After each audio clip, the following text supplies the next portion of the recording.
Պարոն Մանուկյան, բազմաթիվ քաղաքացիներ են դիմում, որոնց 27 տարին լրացել է եւ չեն կարողանում գալ հայրենիք զինապարտության մասին այդ օրենքի արգելքների պատճառով։ Ընդհանրապես այդ օրենքը ինչի բերեց, նպաստեց արդյոք վիճակի լավացմանը, թե վատթարացմանը, ու այս բողոքը տարբեր ծնողներից արձագանքները, խնդրանքներ, հորդորները, դուք այդ հարցի լուծումը ընդհանրապես ոնց եք տեսնում, ոնց պետք է տեղ հասնի։ Օրենքի նախագիծը եւ քննարկման ժամանակ եւ անցնող 1 տարվա ընթացքում եւ եվրոպական երկրներից եւ հատկապես Ռուսաստանից տասնյակներով նամակներ եմ ստացել մարդկանցից, մեր հայրենակիցները, որոնք զրկված են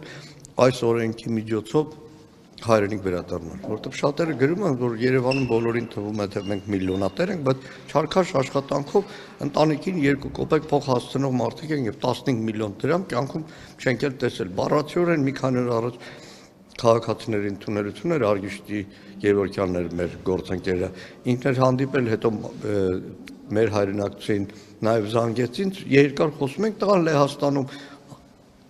կրթություն է ստացել, իդեպ արհեստական բանականության հետ կապված հայրենիքին բավականին նաև օգնել է, բայց այս օրենքի պատճառով չի կարողանում վերադառնալ, որովհետև 15 միլիոն դրամն էլ չունի։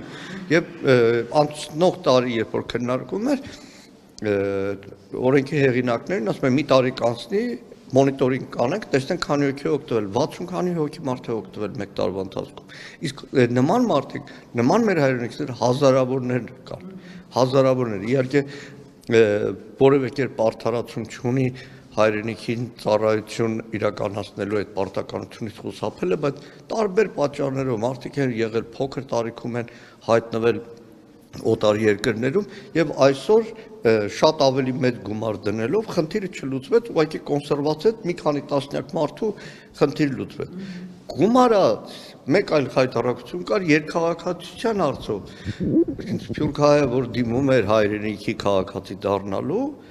իրենց էլ են ասում կամ գնում ես մի տարի ծառայելու կամ 2.5 միլիոն դրամ վճարում ես։ Բառացիորեն 2 օր առաջ Պարսկայի մեր հայրենակիցներից մեկն է այդտեղ մի հարց կար, եթե այլ երկրում 12 ամսից ավել ծառայել է, ազատվում է։ Հարցնում եմ Պարսկաստան ծառայել ես, որտեղ այնտեղ ծառայություն է, ասում է չէ, Պարսկաստան բանակից ազատվել եմ, որտեղ միայնակ մոր խնամող եմ եղել։ Այսինքն Պարսկաստանում բանակից ազատվել է, բայց այստեղ խնդրահարույց է, հիմա պաշտպանության նախարարությանն եմ դիմել, որ նաև հասկանամ, բայց խնդիրը չի լուծվել։